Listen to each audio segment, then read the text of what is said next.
Some of you may have heard that the Disney... Damn, I clicked out of it. What's this one? What's this? Okay, I visited Valve and found out it was run by Gaben's Brain Jar, and I wish I hadn't. A bit. Okay, it's got abandoned in the title. Okay. The announcement of Artifact was the final straw. All anyone ever wanted from Valve was a third game.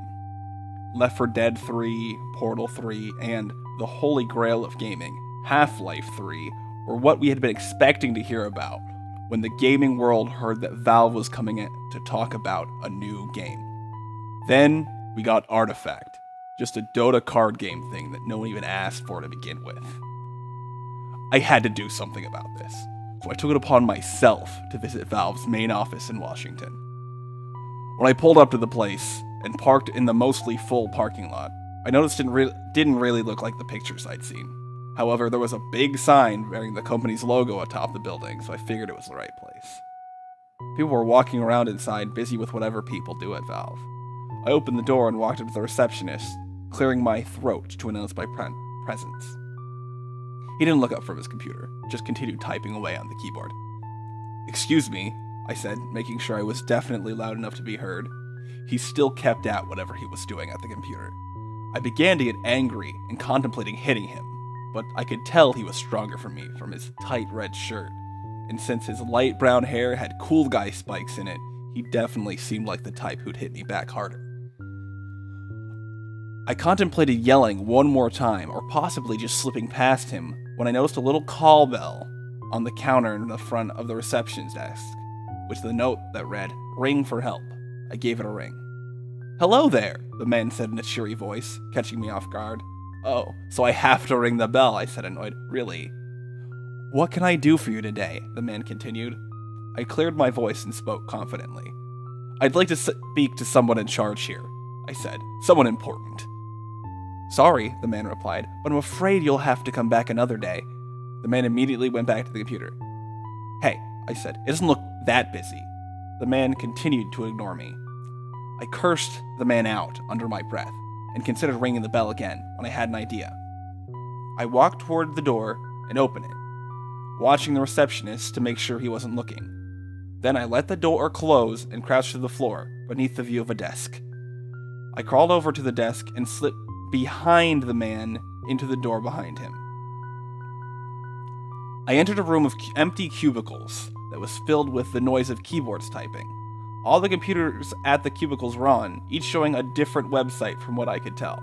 Looking around the room, I could see there were many other doors, probably leading to the place that the typing was coming from. On one door, there was a sign reading Head Office, so I headed there, as the disembodied typing was starting to creep me out. Opening the door revealed a brightly lit staircase leading down one floor. I followed the steps down and found myself in a hallway that was lined with the Team Fortress 2 characters, blue on the left and red on the right.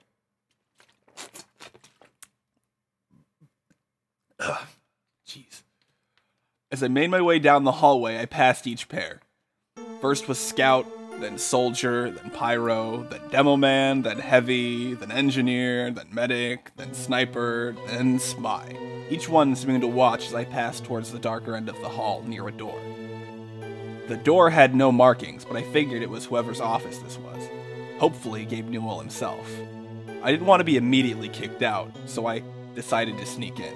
I checked behind me, down the hallway of TF2, before slowly cracking open the door enough to look inside.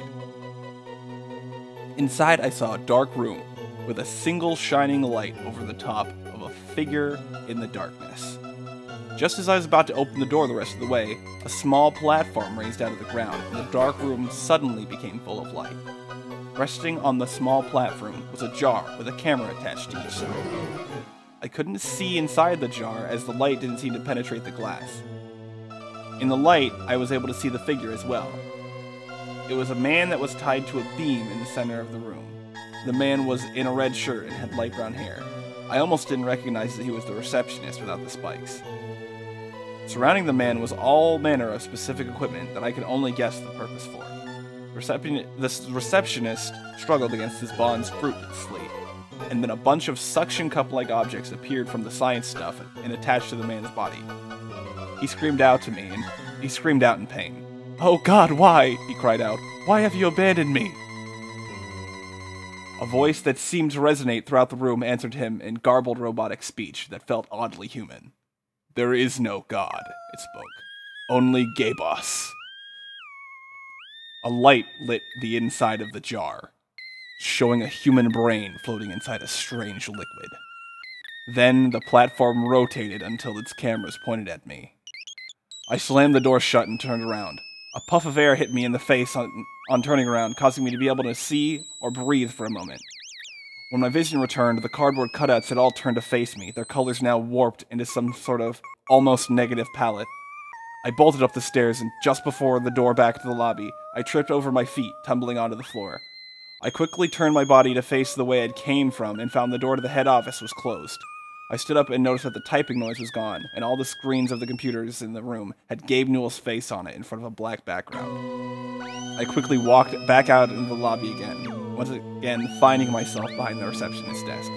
This time, however, there was nobody at the desk, and the screen on the computer here was off.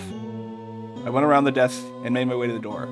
Halfway there, the noise of somebody typing on the keyboard started up again, causing me to quickly turn around. There at the desk was the receptionist, flickering in and out of existence before settling into being consistently visible. I ran back to my car and went home. I deleted my Steam account after that. That was trash.